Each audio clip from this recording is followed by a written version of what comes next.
Good morning, Areta Bodies here. Today I wanted to talk about the energy saving light bulbs, better known as fluorescent lighting. Quick question though, is it just me or does anyone else go to the mall or grocery shopping, or for those of you who have to work in office building settings, are you left feeling fatigued with a pounding headache and just extremely irritable? I do. So I started doing some research to figure out why I'm having these symptoms whenever I go out to these certain places, and my research led me to fluorescent light bulbs. So what I discovered is that fluorescent light bulbs are actually, the light produced from them is actually produced from a mercury gas that is in the fluorescent bulbs. This is why it's such a extensive protocol of the cleanup if one of them breaks. But usually the mercury in these is not an issue because the bulb is lined with an element called phosphorus. And this is a very fragile element, and it goes around the inside of the glass, and it prevents the UV radiation, which is the kind of light that is produced by the mercury vapors, from escaping the light bulb. So this is a perfect condition. The problem is studies have found that I think it's 88% of all bulbs have macro cracks in the phosphorus layer, and these macro cracks allow for this UV light, UV radiation to escape out into the environment and bombard whatever is around it. Your skin, just to name one. And then another issue is, I think it's 100% of bulbs that come from China have bald spots in it, and this could be caused from the shipping from such a long distance, or it could be due to poor manufacturing. Either way, these bald spots also allow for the UV light radiation to escape through the glass. Menshealth.com, I'll put a link below for you guys, did a study on the effects of this UV radiation from fluorescent bulbs on the human body. And it goes pretty in depth, but they found that within an 8-hour period of being exposed to these fluorescent bulbs, it is equivalent to 1,000 times more UV radiation than what our bodies can actually handle.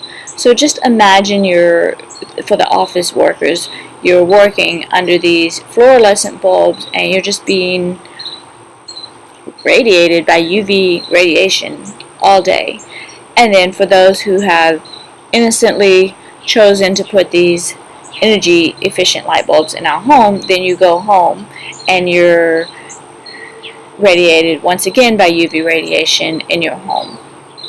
And one issue with it being in your home is, for office buildings and such, at least the bulbs are usually higher, versus in your home it's like right over your dining room table or your nightstand lamp. So this is even more impactful, not to mention the effect that it has on kids who are much more sensitive and permeable to these UV radiation waves, light waves.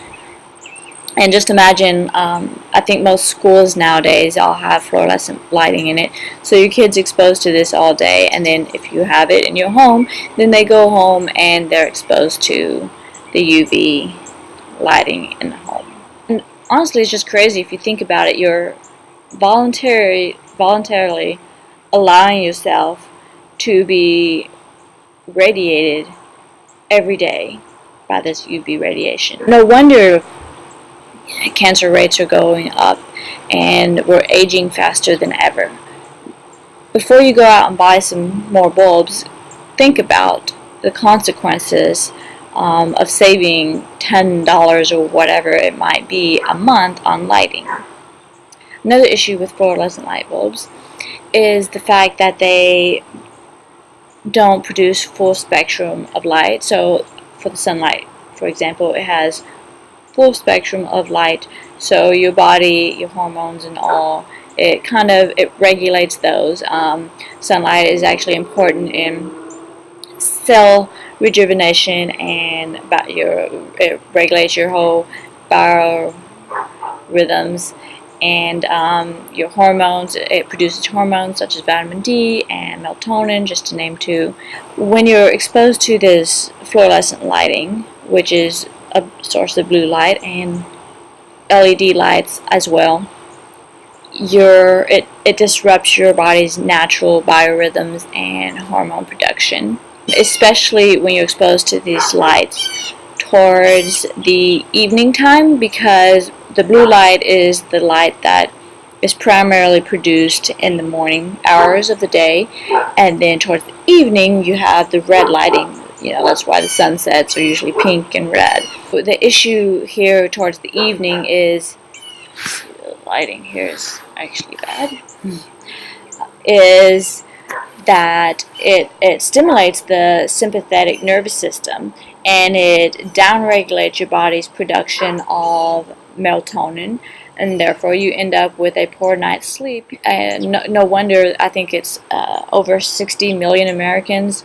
who have been diagnosed with insomnia, and not counting all the other sleep issues that people have and the ones that aren't reported. I know for one that whenever I take a late night shopping trip to the grocery store or somewhere, my sleep quality definitely decreases. This is also true if I drive late at night. So these are just some things to consider.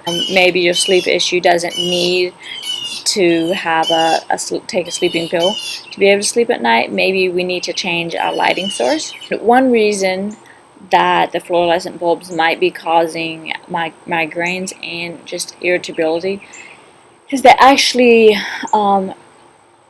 pulse on and off, and it's at an exponential rate. Not exponential, but it's at an extremely fast rate, and therefore our eyes don't actually register, but subconsciously, like, our brain is registering it, and this can cause just anxiety and irritation, just a constant, just imagine if you've ever driven down a road where there's like trees and the sun's like starting to go down, and it's just flashing lights, and it makes you kind of, for me anyway, it makes me kind of nauseous. And it's actually a term for it. It's called vertigo something, and it's very common in helicopter pilots because of the propellers, the sunlight shining through the propellers, causing that flashing light, blinking. This also stimulates the sympathetic nervous system, and this issue can cause problems like or irritability is one. It can cause tics. It can cause migraines. It can also cause seizures. So this may be a little known fact to some people who might suffer from seizures. Like, maybe this is one issue that is bringing on the onset of these seizures. So it's something to consider. So with this knowledge, I definitely will not be buying any fluorescent light bulbs or LED lighting for my home. May cost $10 more a month to have the incandescent lights, but it will be worth it.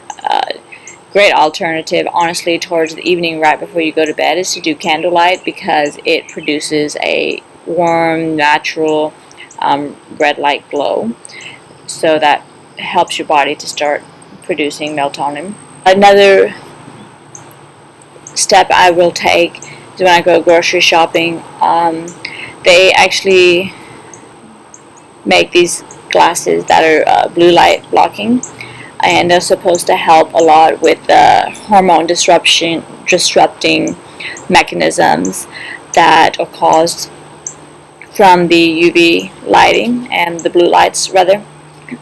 And then just limit my trips to the grocery store, especially towards the evening times.